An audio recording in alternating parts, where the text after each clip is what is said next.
Hello everyone, this is Banter Bill, and welcome to Citadel of Flame, Path 1 Dungeon Guide.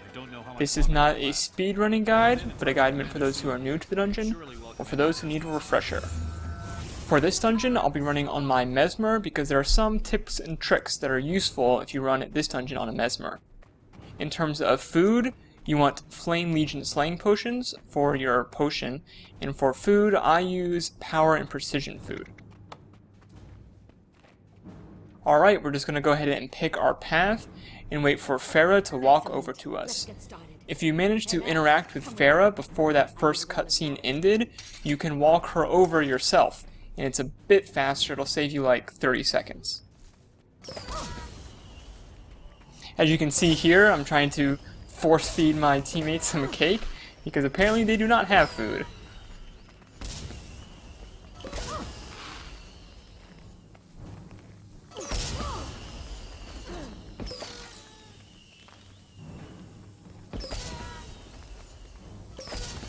Form up and listen up.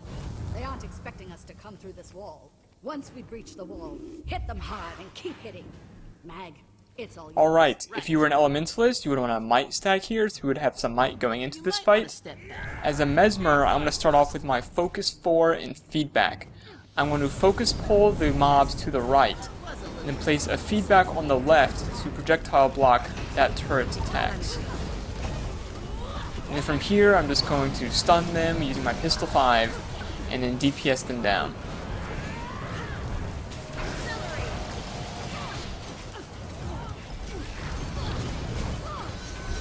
And once we kill those two guys in the first turret, we move on to the second turret, and we're on to fight the first boss. Now, it used to be with Fiery Greatsword, you would push or pull this guy into the back wall. You still may be expected to do that, and most groups are used to this boss being pushed against the wall, so I just focus pull him back, even though we don't necessarily need it. Drop my time warp, and we're going to DPS this guy down. He will spawn an elite about halfway through the fight that's going to walk over. You want to ignore that elite and just focus on the boss. As a mesmer, I place my feedback when the elite starts attacking because I can block his projectile fireball attack.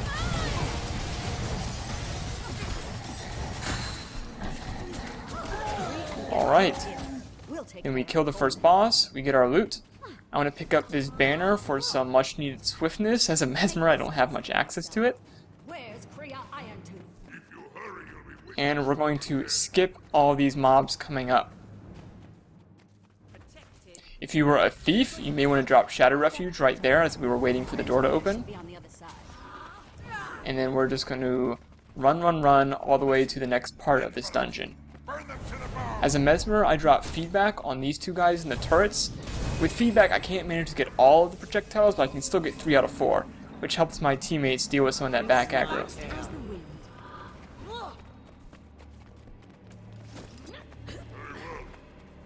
Alright, on this part, the goal is to kill the 4 acolytes that spawn near these braziers. You can tell which mobs are the acolytes because they will have crossed swords over their heads. Once you manage to kill all 4 of these acolytes, you hide. You don't need to kill the other mobs that spawn. So we're just going to kill 4 of these, and then hide from the other mobs until they spawn again. You're going to need to kill 10 acolytes total, so there's going to be a bit of downtime in between each acolyte kill. So there are 2 main places you can hide. You can hide back here behind these flame braziers. Any of these will do. And then on the next break, I'll show you where you can hide. It's where the rolly rock parts are if you're familiar with this dungeon.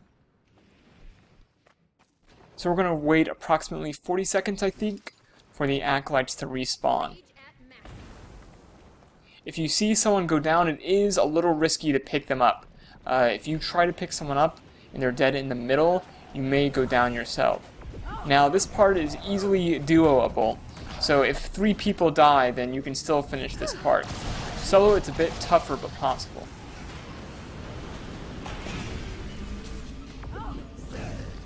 If you do die, you may be able to waypoint while we're waiting for the next set of 4 acolytes to spawn.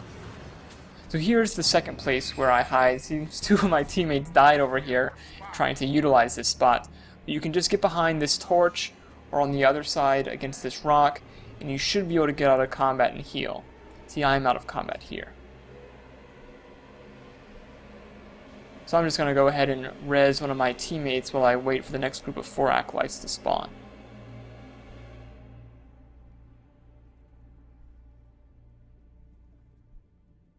I was in some deep trouble there. I don't bother resing the second guy because I know the acolytes are already up, and once I kill 2 of these acolytes, a waypoint will spawn here for this waypoint. So we kill our 2 acolytes, the mobs will despawn, and we'll get a waypoint for all our dead people.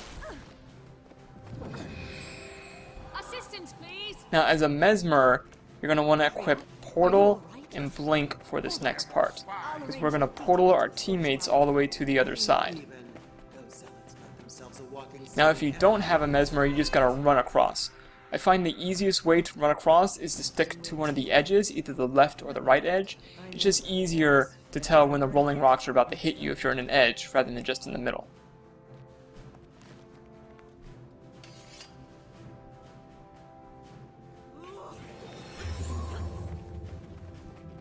So I'm going to place my portal and then blink across. If you have competent teammates as the mesmer, you won't need to go back, but I find just to be safe, I still go back and get a rock. You want him to get away? He tried to. As you can see, our guardian didn't even bother taking the portal and he died. Now on this part coming up, you want 4 people to stay in these braziers, and then 1 person to go to the gate and kill the torch brazier there. It's critical that you stay in your own brazier, because if anyone leaves the brazier, the person doing the gate will get knocked out. It'll both knock them down and prevent progress. So you want to stay in your brazier even if you're going to go down. So we split up, we're each at our own braziers, and we're just going to wait for the gate person to kill his gate.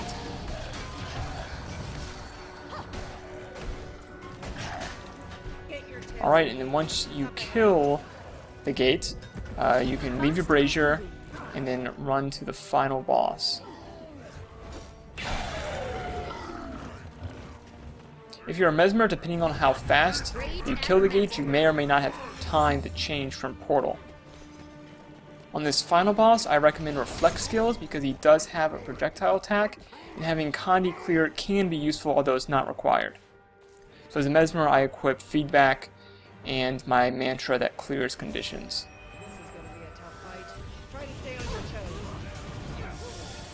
So I'm going to summon some phantasms, and then I'm going to drop Time Warp for my team.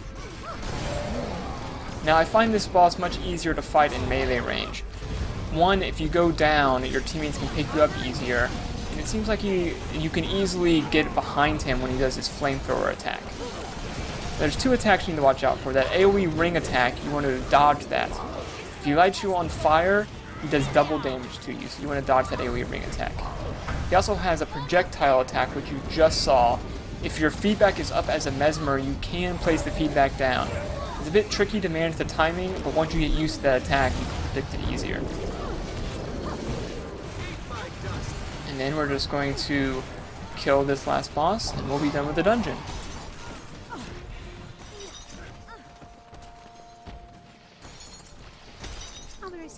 And that's it. We are done with one of the easiest dungeons in the game.